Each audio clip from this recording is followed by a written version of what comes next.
Never say never. Do you know what the acronym for Y.E.T is? Y-E-T. You're eligible too. Let me back up. I'm Troy. I'm an alcoholic. Most people say wrong meaning, but for somebody who's been sober for 34 years, every gathering is like an AA meeting. I just have to imagine you guys like in a pair of handcuffs. Makes me feel more comfortable. In AA we teach what happened. Actually, in AA we teach what it was like, what happened, and what it's like now. And so what it was like, growing up in the 1970s in Spanish Fork was a little bit crazy. That's all I can say. Because I grew up in what they call the red light district in Spanish Fork. And so I was exposed to all kinds of things. In fact, my mom and dad were big time drinkers and partiers, and so were all the neighbors.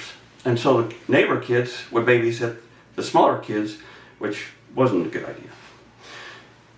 I ended up getting into drugs and alcohol at an early age. My dad got me drunk, believe it or not, age 9 months. My mom told me that, and I thought, oh. But he was always a drunk, never an alcoholic, because alcoholics go to meetings. And so, as I got sober, I started looking back at some things that went on in my life. And one of the things was an early marriage. At age 18, I was married to a 16-year-old. And it was like a shotgun wedding. And then we started having children. First daughter, Nicole. Next daughter, Allison, within a year apart. Unfortunately, Allison was born quite a bit smaller than Nicole. Nicole was a preemie, but she was just under 5 pounds. Allison was 2 pounds, 13 ounces. That let her stay in the hospital until she was 5 pounds, which took about 2 months. During that time, we had to learn a lot of different things, CPR training, all these different things. But my relationship was nowhere near strong. I was separated from my ex-wife, in and out of that relationship. We were still married, but we sure didn't see much of each other. And she was taking care of the 2 little girls while I was working. On August 30th, I got a phone call. My little girl had passed away. She had died of SIDS, is what the outcome turned out. But I vowed at that point that I was going to go get that older girl, Nicole, and keep her. And I got an attorney. And believe it or not, in the late 80s, for me, someone to get custody as a drunk and an alcoholic, not in recovery, of a 3-year-old girl was unheard of. But that little girl saved my life. She saved my life. And on my belly button birthday in 1983, I received probably one of the worst gifts that I could have ever been given in my life. A big book of Alcoholics Anonymous, which today I realize is the best gift I've ever received. In that inscription, when I picked it up and dusted off February 4th, 1990, the day I started my sobriety journey, I read from a little sister who was 4 years younger than me, who had never taken a legal drink. Troy, if you ever need any help, I'll be there.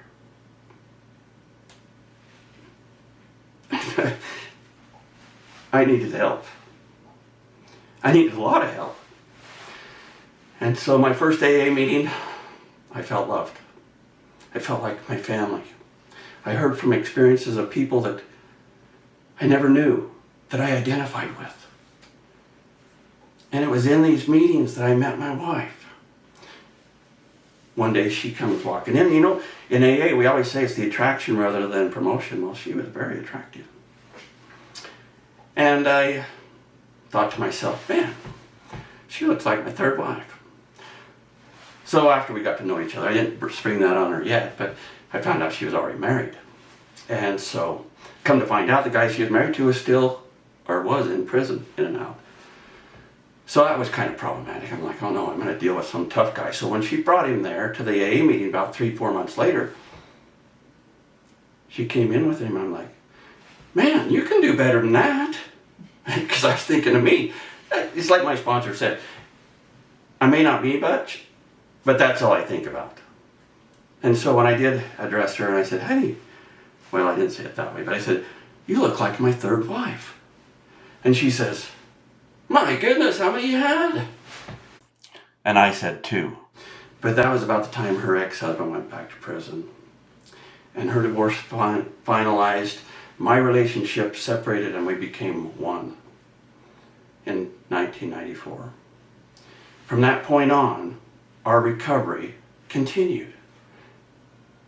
One thing I found out what I had in recovery was I had time. I had a lot of time. I didn't have to look for drugs. I didn't have to drink. I didn't have to work more so I could pay for the drink. So I went back to school. I got a machinist degree in 1994.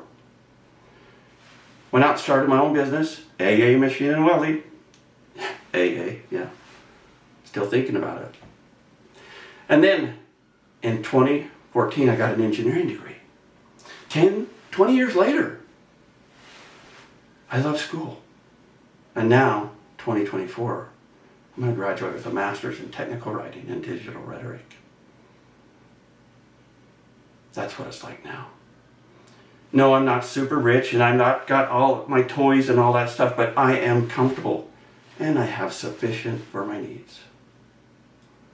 So never say never, because you're eligible too. Thank you.